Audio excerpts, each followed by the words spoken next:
Conceived in the mid-1980s, placed just outside of Budapest, and built in a rapid 8 months, the Hungaroring became the host of the first ever Formula One event in Eastern Europe in 1986, when it welcomed the inaugural Hungarian Grand Prix.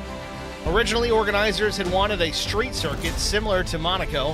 While a permanent circuit became the eventual choice, the track features a number of tight and challenging corners that make it a polarizing track among drivers.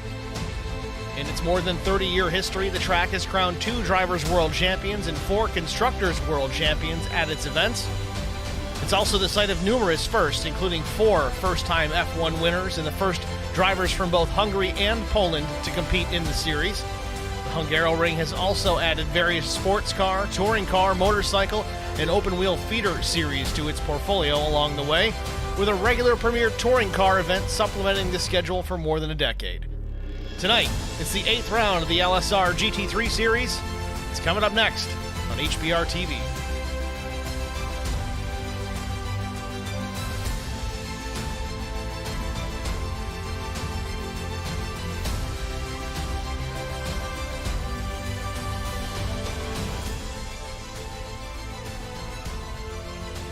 Race details for tonight, of course, we are at the Hungaroring.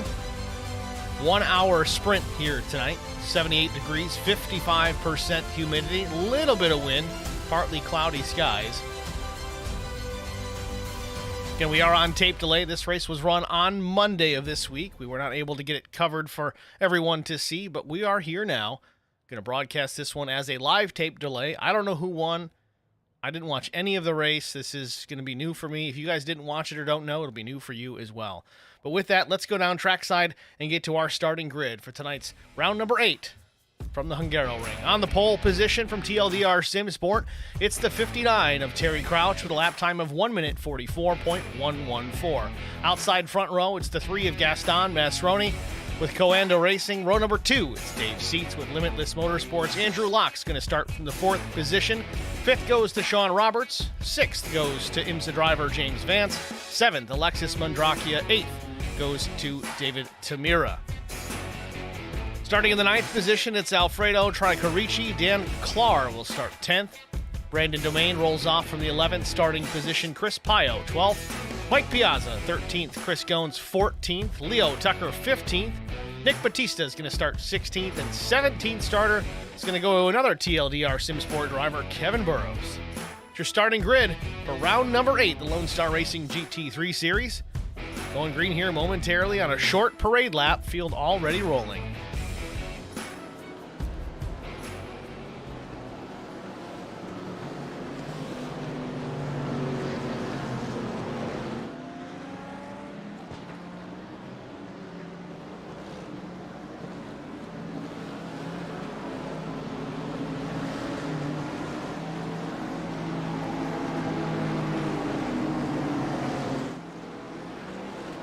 Out of turn 14, green flag waves. Terry Crouch leads him down. We're racing.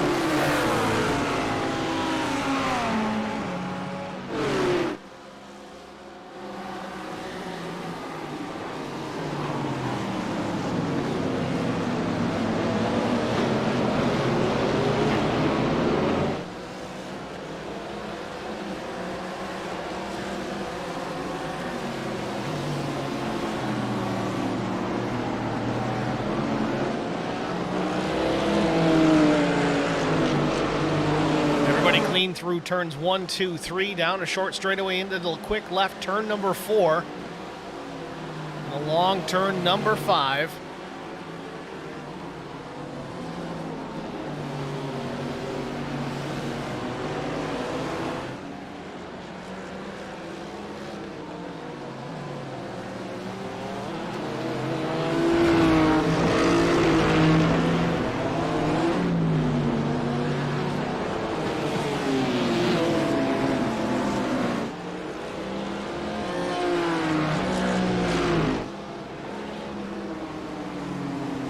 Appears Kevin Burrows did not make the start. I don't see any indication as to what happened with the 426 of Burrows.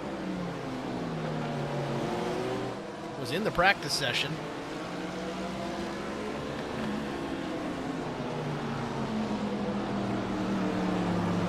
So Field working the last couple of corners through 13 and now the long right-hand carousel turn 14 to put us back onto the pit straight. Terry Crouch with the race lead from pole position.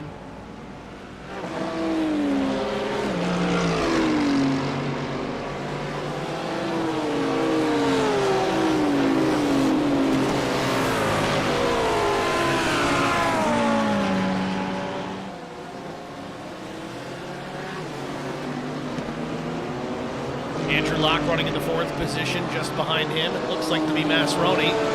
No, that's Alexis Mandrakia. Then it's Sean Roberts. David Tamura runs 7th. Battle for the 8th spot between Troy Carici and Clar.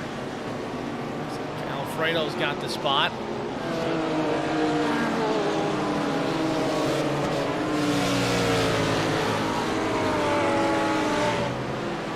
Gaston Masroni in the pit lane already. I think this may be a penalty that he is serving from maybe last week.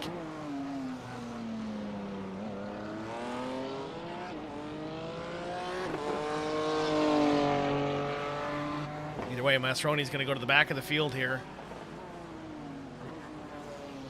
This might have been just a top off. It looks like either it was a stop and go or he did take fuel. It's hard to say, but he is the last car in the running right now. Kevin Burrows, of course, not taking the green flag.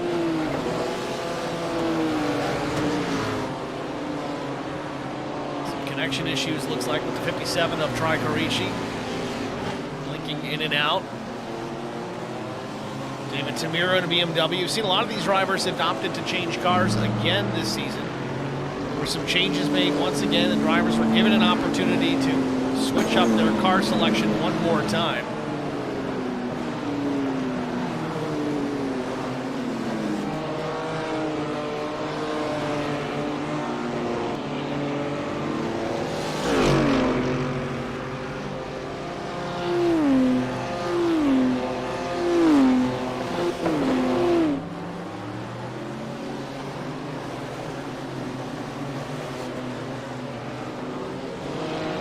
Terry Crouch, your race leader over Dave Seitz and James Vance. That's the top 3. Vance still running the BMW, the number 87 Liqui entry.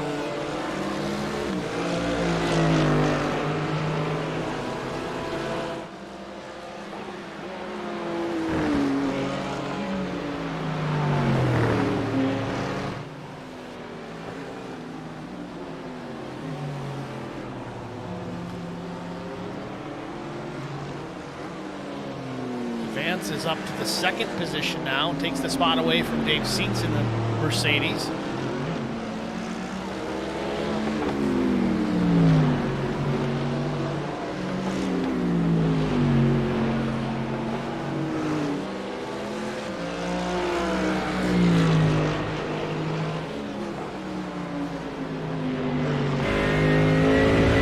Right on board here with David Seitz in the Limitless Motorsports Mercedes-Benz.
Back live, kinda, here from the Hungaroring. I've got Zach Millen in the booth with us, fresh off of practice over at Darlington Raceway. I know, we're road racing right now, but big no bull race coming up here on Sunday. Darlington is certainly a difficult place to, well, I guess, tame. Spending some time. How was it out there, Darlington? Well, it's about as expected. I'd much rather be over here on the road side of things, but we're going to get some more practice in and try to tame that little girl. Handling certainly going to be a key factor next Sunday in the Lonestar Racing Series at Darlington. Staying out of the wall, keeping guys from getting to your inside. You really don't want anybody down low. Is that kind of what I'm gathering from comments, hearing from you and Brian and everybody else? Yeah, it seems like well, really either side. We tried, just running off the main line a little bit, and when you're tucked up behind another truck, the air is just completely gone off the nose. So it turns into a little Tokyo drift session mid-corner, and it's kind of a blast. Sounds perfect for Zach Millen. Maybe for a couple laps, but. Well, we are here at the Hungaroring again, round number 8 of the LSR GT3 Series. Bit of a iRacing announcement this week. We're going to get the LMP3 car pretty soon. I think coming up in the next big update, I think in June. So that certainly will add to the mix with endurance racing. Hopefully we'll get a chance to get that thing out here maybe in some league sessions. Oh, absolutely. I can't wait for that. Kevin Blue did make a good point. He brought up the fact that because this car is available, we've got to try and maybe go back to some class racing. It's just a pipe dream right now, nothing really set in stone at all, but the thought of running the GTP car, the LMP2, the LMP3, and a handful of GT cars all in one league, that would certainly be a fun one. Yeah, can you imagine the 24 hours with all those cars? Wow. Well, see, that's the other thing. I can almost guarantee that the LMP3 will be a part of the official iRacing endurance races, possibly even before the end of the season. I don't know if they'll add it or not, but without a doubt, starting next year, 2024, I would expect to see all of them. I really hope so. Terry Crouch out to a 4.6 second advantage over the 87 of James Vance. Vance with a 6th place qualifying attempt here this afternoon is running in the 2nd spot currently on track. Dave Seats in the Mercedes is 3rd, Andrew Locke 4th, right where he started. Alexis Mandraki a 5th, David Tamira just behind him, that's the 6th spot. 7th is Alfredo Tricarici, Daniel Clars 8th, Brandon Domain 9th. Chris Pio in the only Ford today, he runs in the 10th position. Chris Goins back in a McLaren, decided he would stick with it. Probably didn't want to paint another car, would be my guess. Yeah, it just seems right for Chris to be in a McLaren anyway. Well, I know they did, like I said, they gave the drivers an opportunity to pick a new car once again, and I don't know if it's due to some changes that iRacing made with the cars again, kind of opening up the door for guys, hey, if you want to make one more change. It didn't seem to change a whole lot for most people, as we still have a heavy BMW field, but ironically, Terry Crouch did step out of his McLaren and opted for the BMW as well.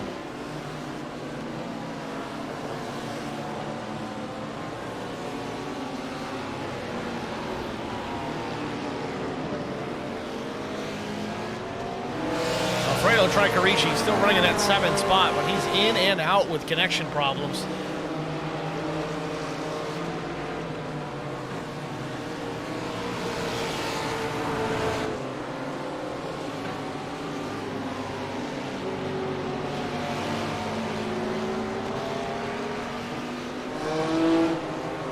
Let's take a look at the results from the practice session earlier today, quote unquote. Terry Crouch, of course, was fastest, a minute 43.929. In fact, that was quicker than he ran even in qualifying. Gaston Mastroni was P2. Dave Seats, James Vance, and Sean Roberts was your top 5. You see the rest all the way down into the 10th position to Daniel Clark. Oh, big time trouble. Where is that? Looks like that might have been Chris Goins in trouble. The Eric Dodson State Farm paint scheme lives on, Steve. Got to be careful how I do this here, just because it does kind of just stop everything, because I can't hit that live button or we're going to be in trouble. But let's watch what happens here. Oh, just gets it high-sided, I think, on the rumble strips. It's got one of the magnetic bumpers. That was pretty cool. Put itself back together. Maybe I want to run the McLaren.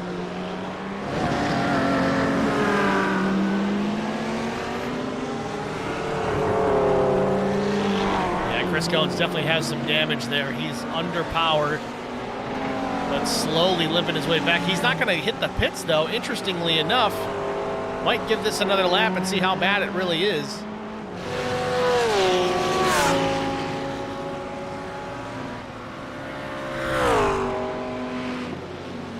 seemed to be a pretty significant hit. I know we did see parts go back onto the race car kind of all by itself. But therein lies, it is a video game. I guess if he can, you know, have a car that's tracking straight, at least it keeps him out there, and he can at least get close to the pit strategy.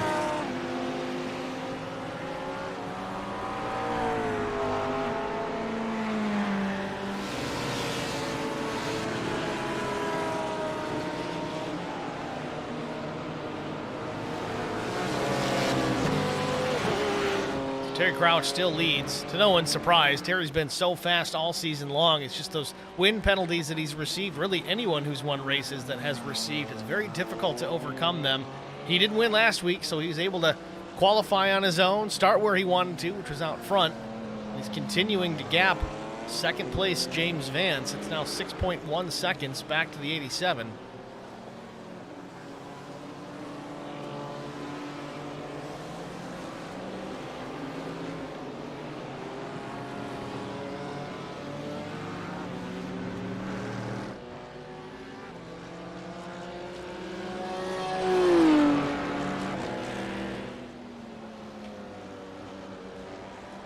So, Zach, I know this track is relatively new for some of us. Do you have any laps here at all? No, actually, I don't have a single lap at this place. Not on iRacing, anyway. I think the last time I turned any laps here at all was back on Forza. Looking at the layout of the track, it almost looks kind of complicated, but it's relatively straightforward. Really, the first few turns and then the last few turns, the only real technical areas on the racetrack. Everything else is pretty straight up. A little bit of momentum through turn 4. Carry the momentum through turn 5. Quick right, right combination 6, 7, 8, and 9. And then just some more rhythm sections. I guess you'd say it's a pretty good balanced racetrack. If I remember right, I think turn 1 always gave me the biggest issue. It was just so hard to time it. Lots of braking. Obviously, his tires wear, fuel gets light, brakes get hot.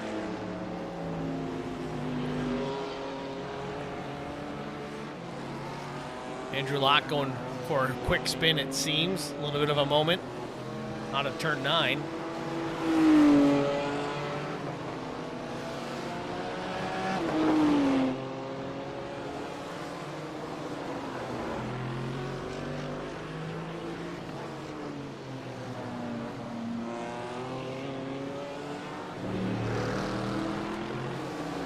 Alexis Mandrakia with some trouble, Coanda Racing driver.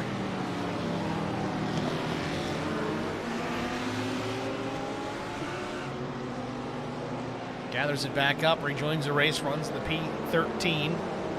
Nick Batista just in behind. What's that, Zach? Don't see any damage on this car. Maybe he got away with that one.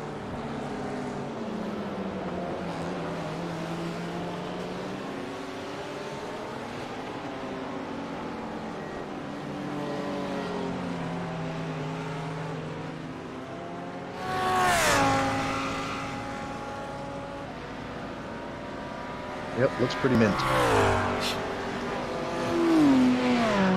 Almost looks like a mint paint scheme, too, if you look at the colors on that thing. Just need a couple of chocolate chips and we're good to go. Oh, and he drives it deep. Oh, and he's going to park the car. Maybe he's got worse problems than we thought. Yeah, sure looks it. Mandrakia is out of this. Batista's going to jump up a spot into 12th. Another spinner, Sean Roberts. Or was it? I think it was the Audi. Mike Piazza. Time Slice Motorsports Audi. Beautiful car. Love that car. It's even got the right color on it. Pretty good taste there. Now, you're an Audi guy. You've got one yourself. It's red as well, so that explains the good-looking color comment. But is that spot on? Is that pretty damn close to the actual Audi color? Yeah, I can't think of the actual paint name that they use, but it is really close. Yeah, the Audi colors are great. Like some of the exclusive colors, they actually kind of change color within like the sunlight. You know, if it's darker out, it looks a lot darker, and when the sun hits it, it kind of well, obviously it gets brighter. But it's pretty neat. I know the color on mine at least changes, 3-4 times a day. It seems like. fancy paint. Yeah, it's great when you get a scratch. It's 4 times more expensive to fix. Dave Tamira running 5th. He's up 3 spots. Alfredo Tricarici up to P6, also up 3 spots. Strategy BMW not quite train. coming into play yet. What's that, Zach? BMW train here. Oh, it really is. I mean, you still got Dave Seats there running in 3rd. Not a BMW, but still German make.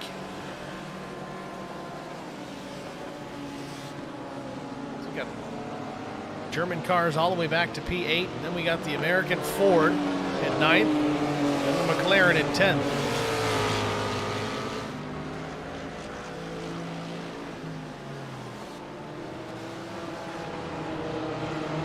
Really the closest battles on track right now. Back for about the 5th position. Tamira is the 5th place driver. Alfredo Tricarici runs P6, probably 3-4 car lengths behind.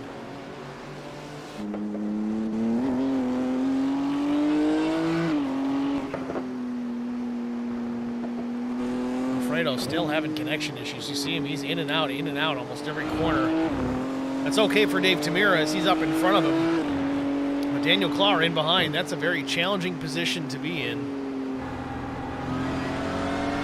He's right on board. You see him, he blinks out. Now it's a guessing game. Where does he come back in?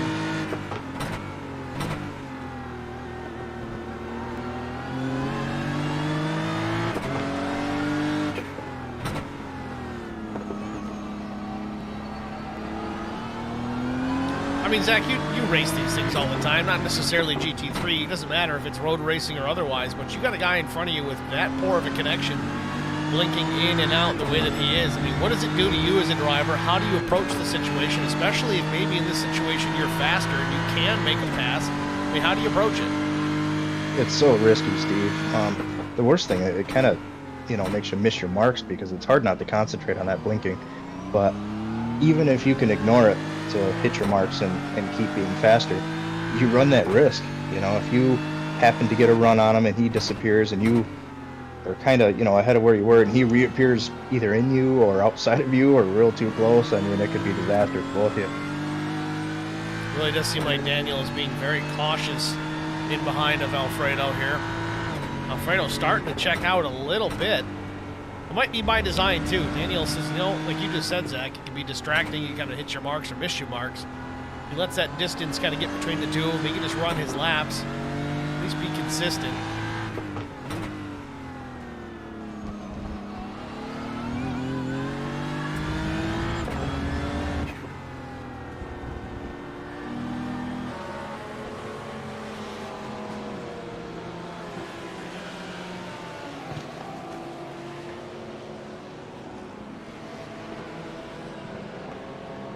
Approaching the 3rd distance here at Hungary, Hungaroring.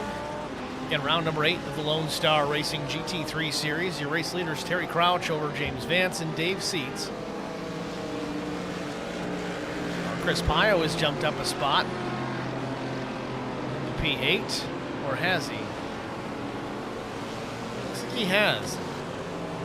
Alfredo Tricarici blinked out pretty bad here. He has not popped back in, but there he is. No, he's not. I can't even click on the car because he's just gone too much. It's getting worse, I think. It's very difficult for all these drivers out there. It's certainly nothing he's doing on purpose. He can't control it, but having a problem, certainly connection-wise.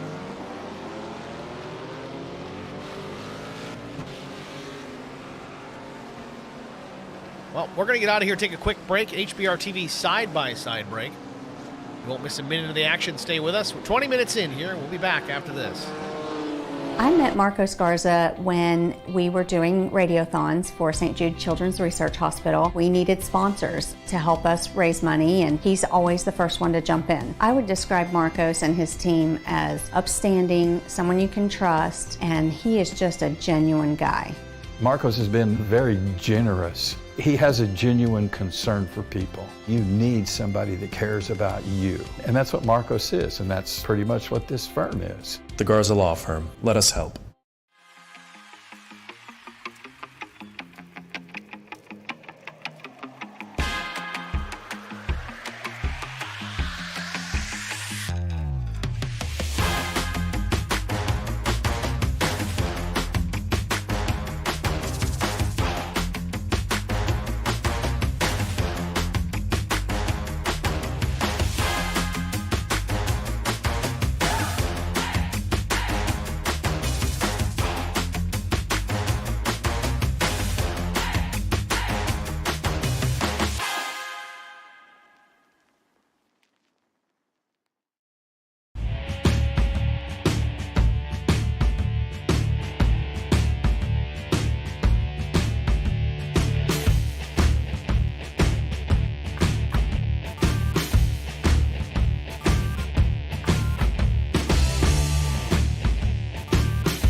Back at the Hungaroring, first round of green flag stops underway.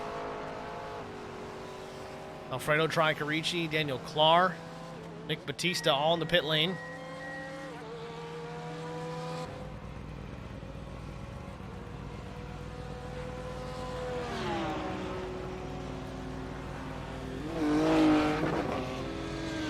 Tricarici down and away. Looks like the blinking issue has subsided at least slightly for now.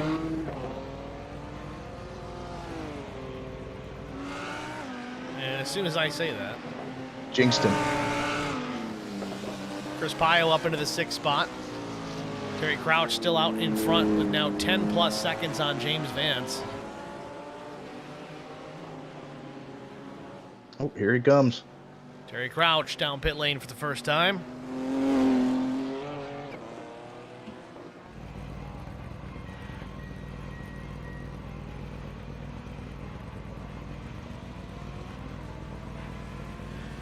What do you think, Steve? Dollar bets on tires? I don't think he's taking tires the rest of the season. Probably a good guess. Oh, he's Damn. up on the jack. Would have won some money. Would have not called this.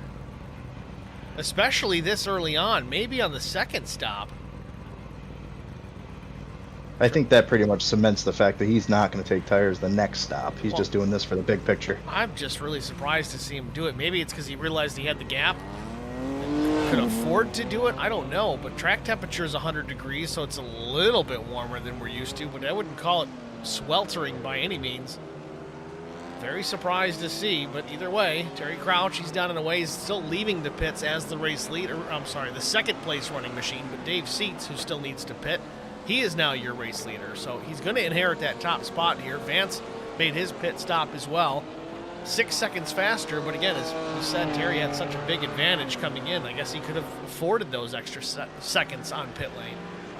Yeah, he did a pretty good job because he still got about 7 seconds over Vance in 3rd place, so he's still cycled out with plenty of room and brand new tires. Terry Crouch he's the man at these pit strategies. Brand new tires and time to get heat into them. I mean, even if he kind of putzes around here for a little while and James closes in, by the time James can get even remotely close here, even if he cuts it in half, Terry's going to have plenty of tire temperature. He's going to be back on that blistering pace that he had earlier. And again, I don't believe that Vance took tires on his stop. Terry's stop with tires was about 22 seconds. It was about 16 seconds for James Vance. Dave Seats in the pits in the Mercedes.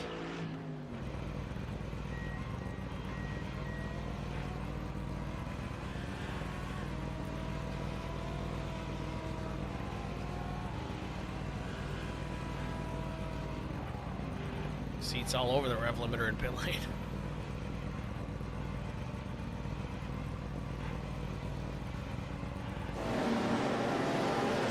Terry Crouch goes by at the start-finish line here, retakes the top spot.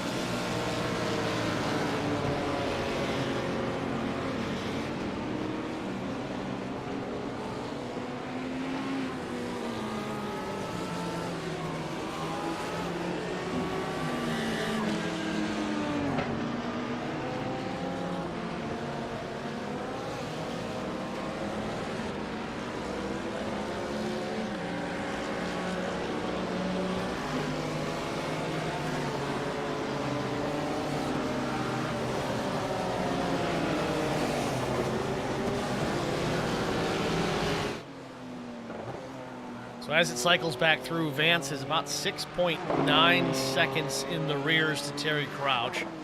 And that gap is going to increase further and further, especially with Terry on fresh tires. He's only got to run 40 minutes. Not even at this point. We're almost halfway. I mean, it's 28 in, 32 and some change, maybe 31 and change to go.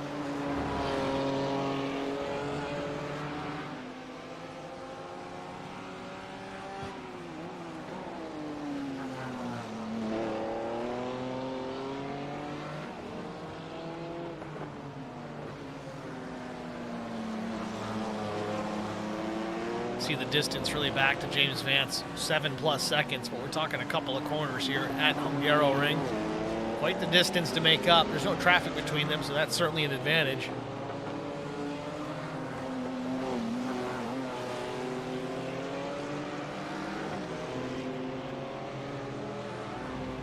Better part of the front stretch here that Terry has on James Vance. Dave Seats about the same distance back from James.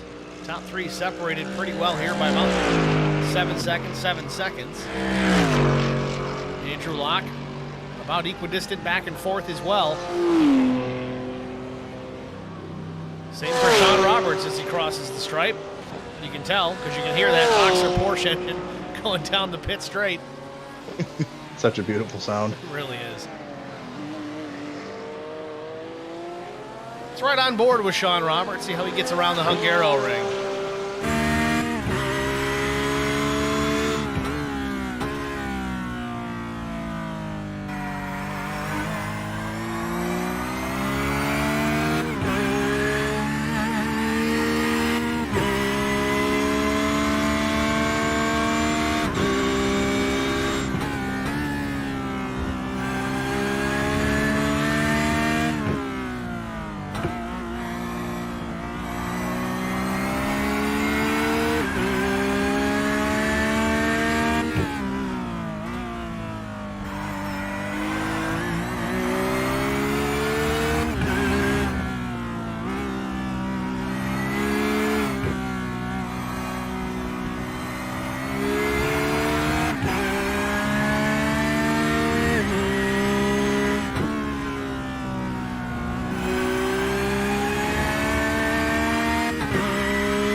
Off turn 14, Sean Roberts back to the stripe.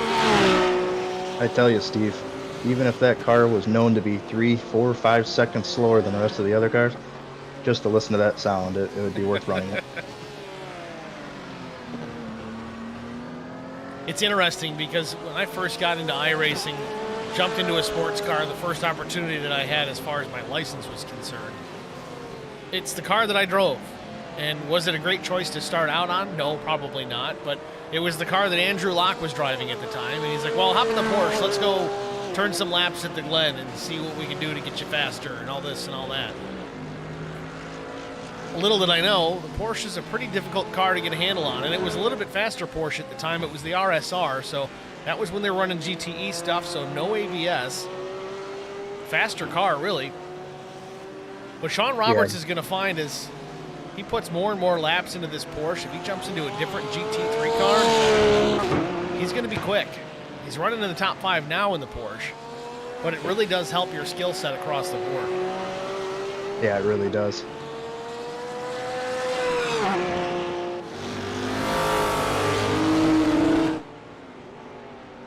Checking on Chris Goins once again through turn 5. Remember, Chris had an incident early on.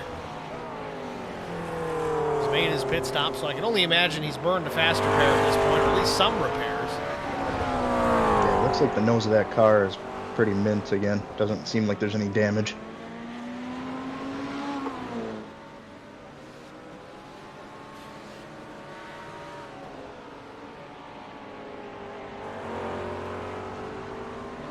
Once again, the battle out in front, not much of a battle. Terry Crouch with 10.5 seconds back to James Vance.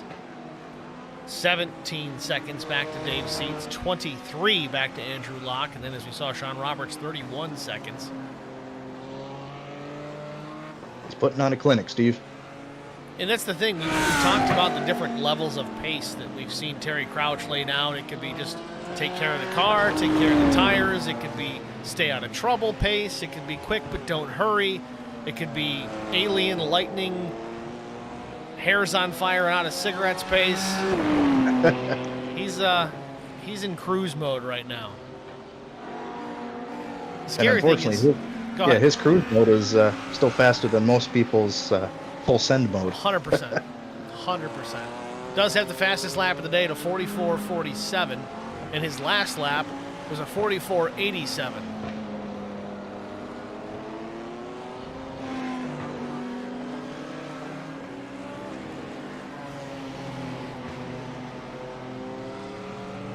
His best time of the day is a full second faster than the next closest time.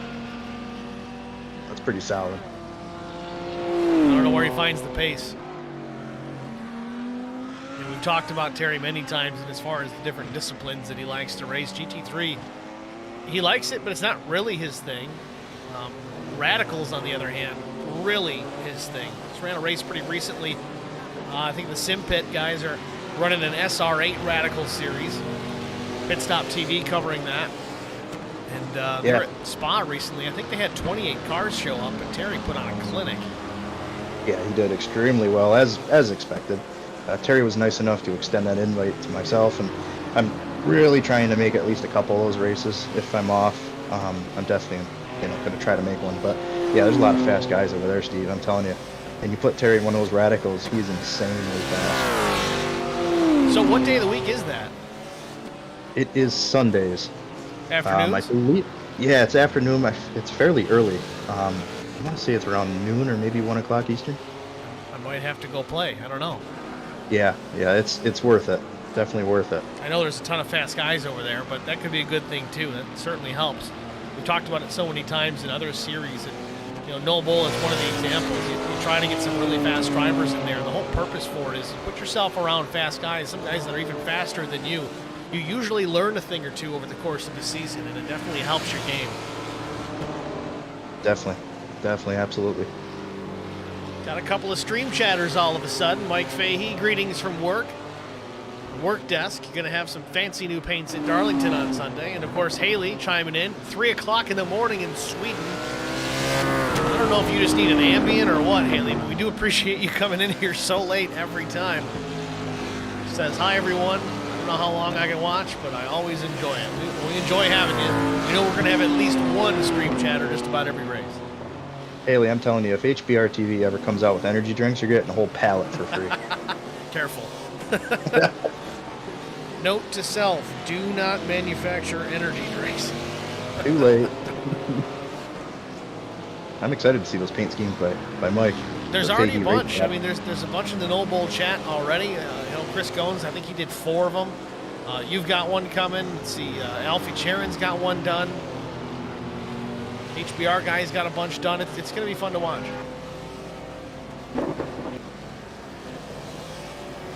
Yeah, hopefully we can all keep the right side of our truck kind of clean and still see the designs after the race. Well, the good news is most of the camera angles are from the driver's side, so if you put a Darlington stripe on it, no one will know. Perfect. I guess that's by design, right? Yeah, right.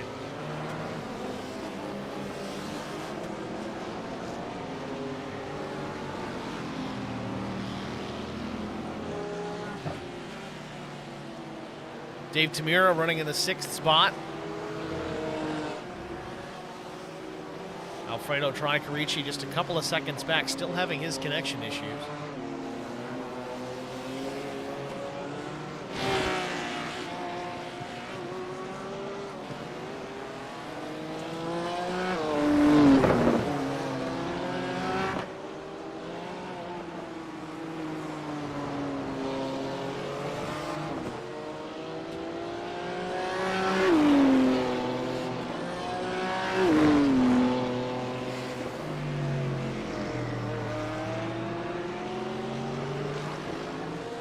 Field pretty well separated here as we approach 40 minutes into the session. 1 hour race here from Hungary.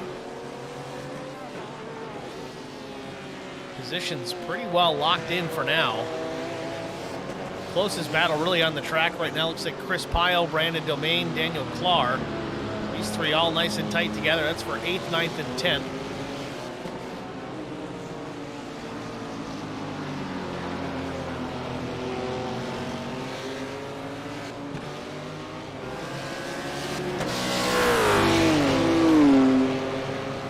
Find a Mike Fahey in the chat there.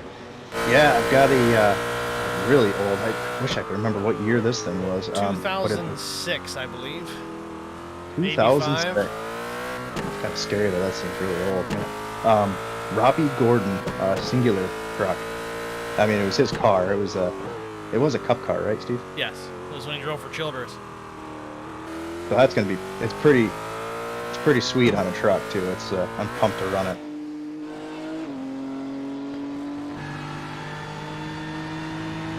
Fahey, check your DMs for a photo. Big thanks to HBR TV for that paint. In all seriousness, I mean, it's a good-looking paint scheme, but it was not a very technical or complex paint to get done. It was a couple of changes to an existing iRacing template and just slap on some stickers, get the spec map done, and that was it. It was not a very long, drawn-out process, I'll be honest. Well, I won't even disclose it on air where I did it, but... Yeah, the numbers are what gets me. That's the hardest thing for me. And speaking of numbers, I got a hit on this too. Fahey, your truck at Dover this past week for Noble was the greatest thing with the duct tape numbers over top of a Drew Blaze truck. Absolutely brilliant. That was awesome. You haven't seen that. We saw it in the race, obviously, on Sunday, but prior to Sunday's race, never seen someone throw the duct tape on the door, at least in iRacing. Of course, you see it all the time, mostly on your local short track type deals. Guys will have to change their number last minute. We have some drivers in pit lane, Brandon Domain being one of them. Sean Roberts also in the pits. He's going to take tires on this stop, and this should get these guys to the finish. Again, two-stop strategy for everyone in these races here on out throughout the rest of the season. Roberts is down and away. Alfredo still having connection issues, even in the pit box.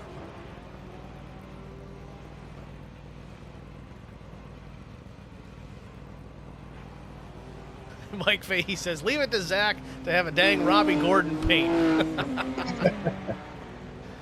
Yeah, he won me over when he started racing those little stadium trucks and hitting the ramps and stuff. He's a crazy driver.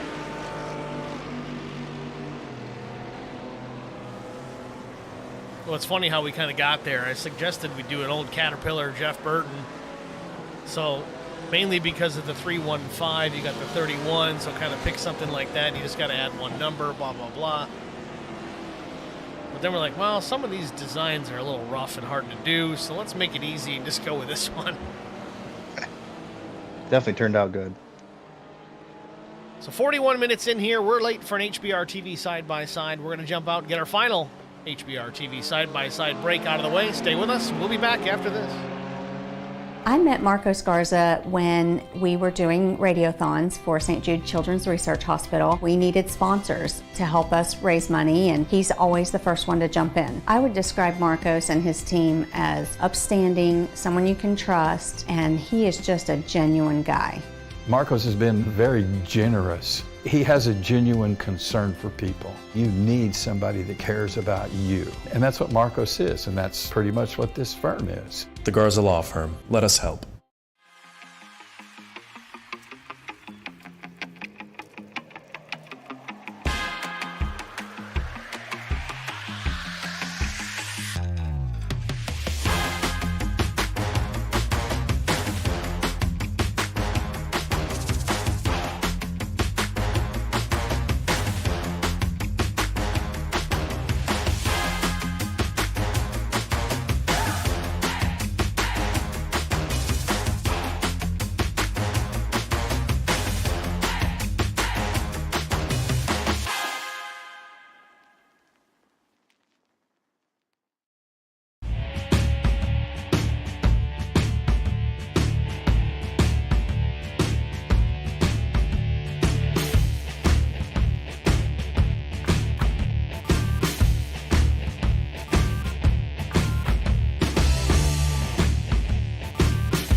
met Marco Scarza when we were doing radiothons for St. Jude Children's Research Hospital. We needed sponsors.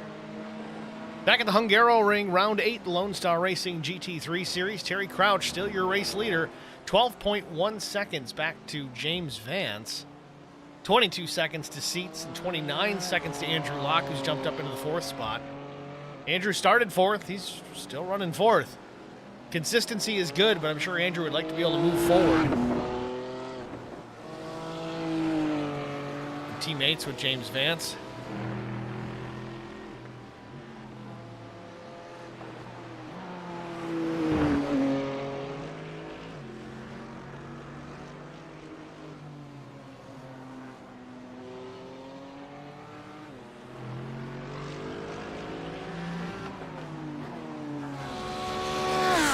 Chris Goins down pit lane.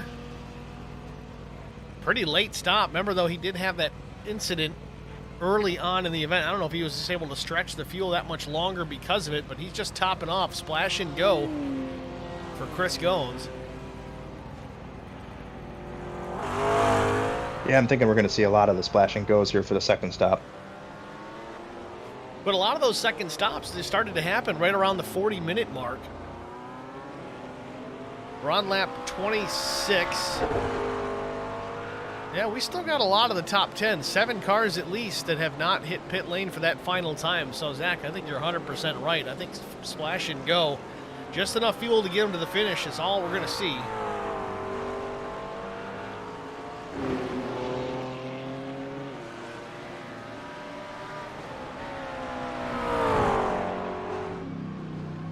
Nick Batista down and away. 22.7 seconds for Batista. That's not a splash and go. That is fuel and tires.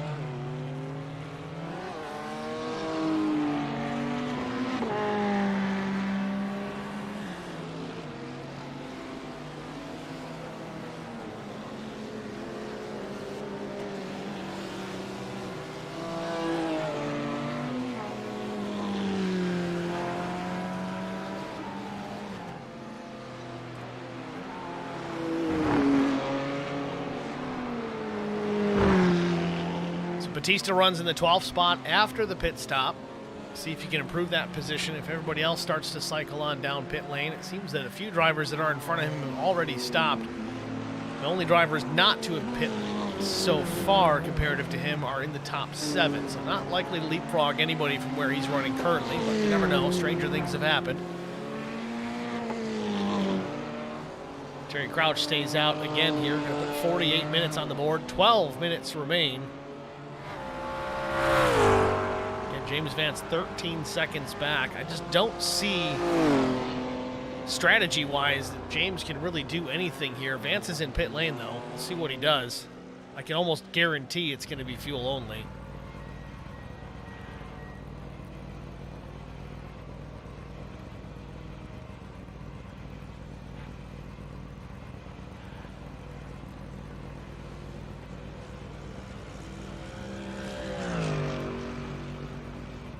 Vance hits his marks. Stays off of the jack. 8 seconds, 9 seconds, 10 seconds. Long stop for a splash and go. 11.9 seconds for Vance.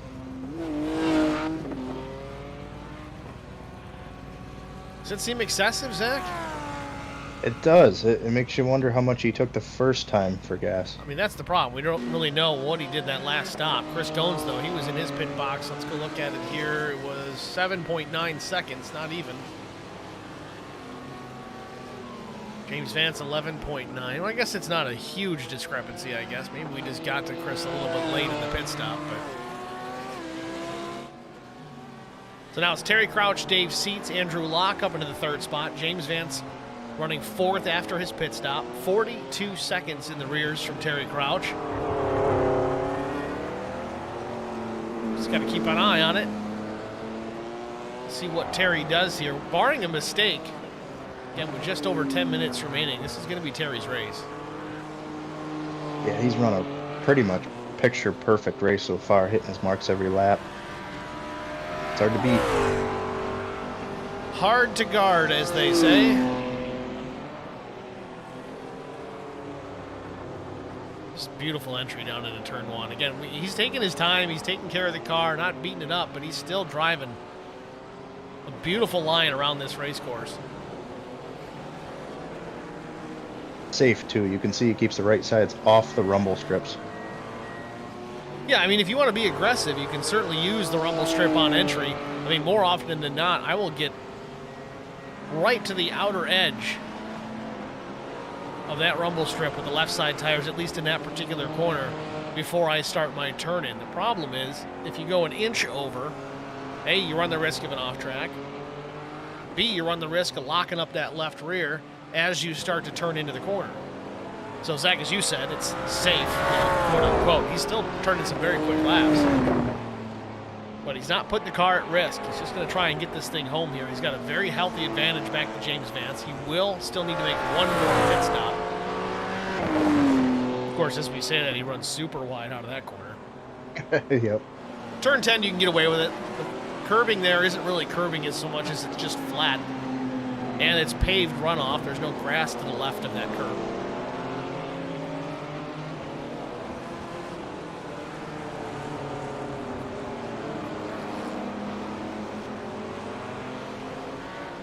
Eight and a half minutes remain. Terry Crouch down into pit lane here for his final stop of the day. Likely to be fuel only unless his crew chief is having ice cream on the box. He could almost stop and get out of the car and have some ice cream at this point. Yeah, he probably could. 42 seconds the advantage. You have a bit of a headache sucking that one down, but he could do it.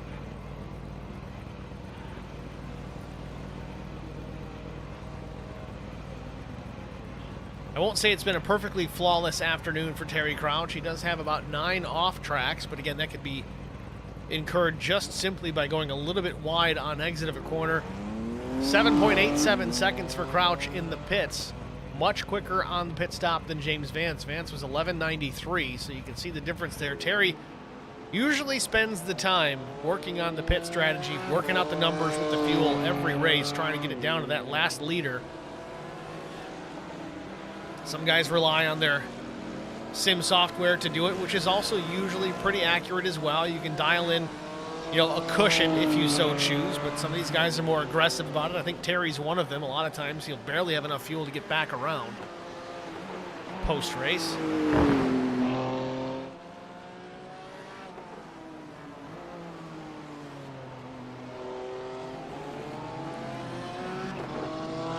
Surprisingly, though, the top 3, not all BMWs. Top 2, yes. Dave Seats, though, still running in the 3rd spot in the Mercedes. Passing some lap traffic going by the Audi of Mike Piazza.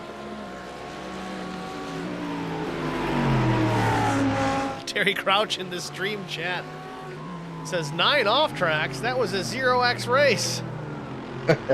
As Piazza spins.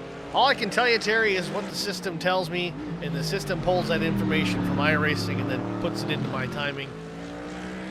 I'll take your word for it, though. You look pretty clean out there. Again, we are watching this live.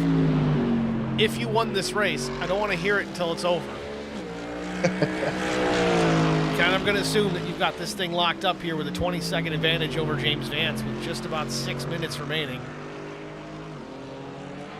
Andrew Locke a distance back from Dave Seats as well. Field very well spread out. We've kind of seen this all afternoon. Everyone's kind of found their comfy spot, their niche, so to speak, on the racetrack. And they cannot all be amazing races, guys. It's sports car racing. It's not going to always be side-by-side banging doors like you see at Martinsville in a truck.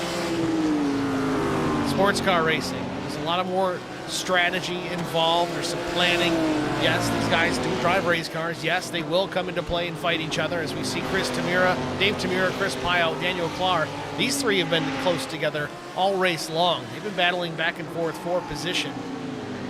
Stick and watch these guys for a bit.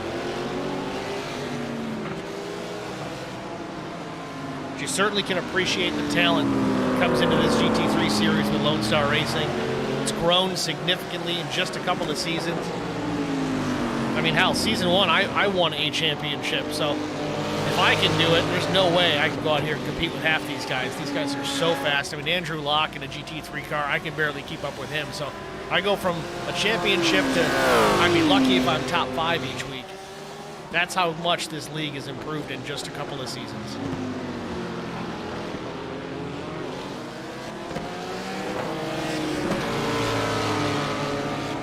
Terry Crouch makes a good point. It's probably counting practice and qualifying for those off tracks.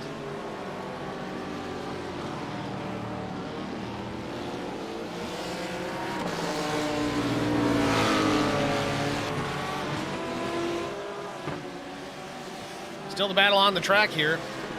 Chris Pio, Dave Tamira, Daniel Clark. It's right on board with Chris Pio and hear that American V8 as he fights off to BMW.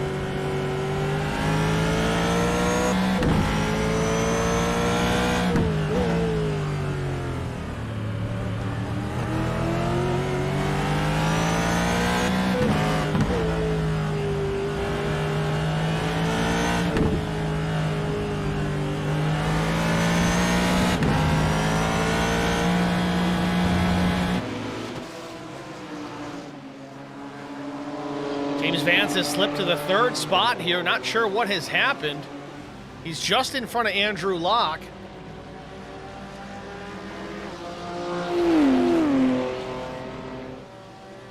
Vance has lost a ton of ground. Dave Seats in the second spot now.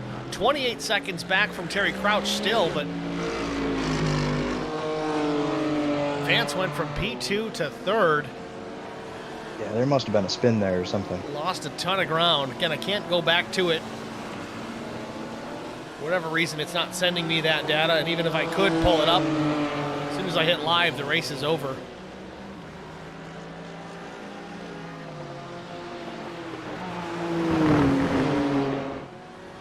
So now we watch Vance and teammate Andrew Locke battling it out for the third spot. This will get good, Steve. Both these guys are fast.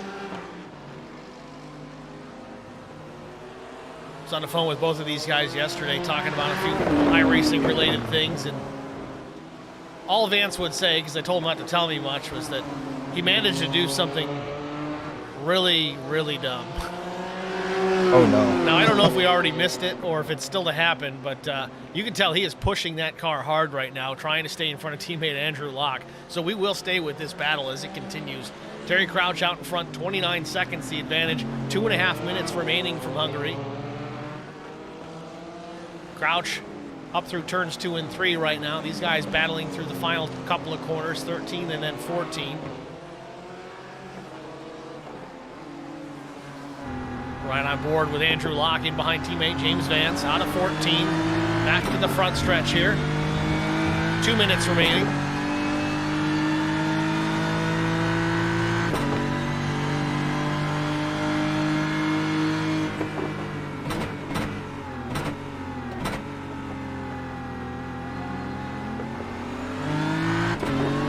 Yeah, Vance had a much better corner there. Really good exit.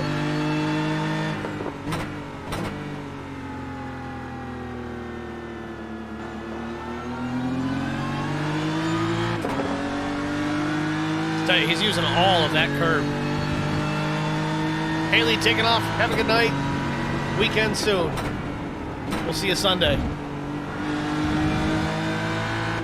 Andrew Locke right there in the back bumper. Half a car length off teammate Vance. Seems that Andrew's a little bit better here through the rhythm section. 5-7 now into 6. 5-6 and 7. Oh, Lance! Andrew Locke cuts him a break, lifts off the throttle. Could have been all over him there. Heck of a catch by Vance there. Great battle for position here late in the going. Less than a minute remains.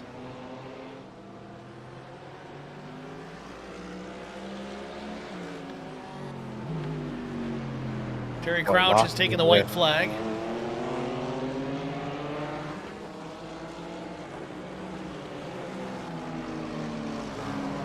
Again, I hate to sit back here and not watch the leader here in the final lap, but this is the best battle we've been seeing all afternoon long between the two teammates, James Vance and Andrew Locke.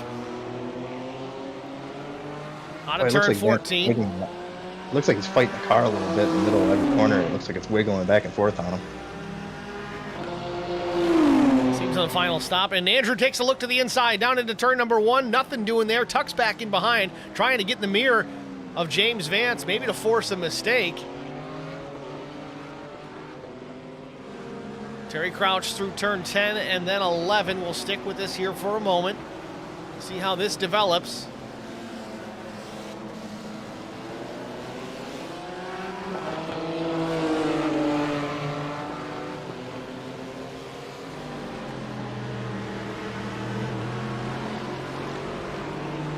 Terry Crouch, final couple of corners. Turn 13, the left-hander. Nice and smooth. Final corner for Terry Crouch, round 8 from the Hungaroring. Checkered flag waves. Terry Crouch from pole position, a dominating win. He's going to take it. Go back to Andrew Locke and James Vance. This battle continues. They're working through turns 8 and 9, now into 10. This is the battle for the 3rd spot in the podium here at Hungary.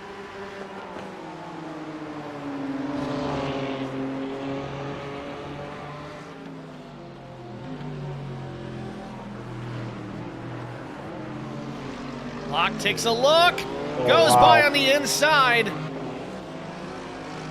I don't know if James just got on the brakes there to let him go, or what the case was. Maybe he was starting to lose the car, but now Andrew runs wide. Is he running out of gas?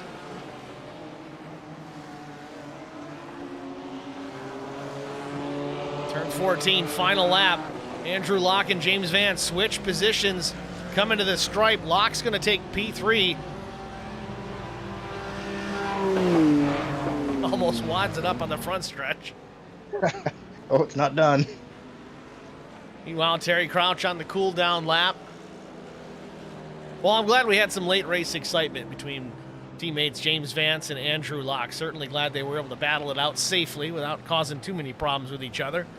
It's one thing I've seen with these guys. They get aggressive more so with each other than anyone else, and I think a lot of that has to do with the fact that they know each other, they know how each other races, what they can get away with, what they can't. A lot of times you're racing a guy that you don't know, you're less likely to be that aggressive because you don't know if they're going to change lanes abruptly and all of a sudden both your days are over with.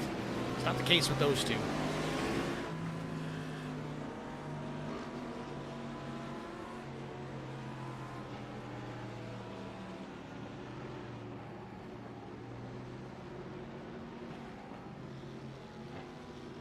Terry Crouch and Dave Seats, first and second. Dave says congratulations.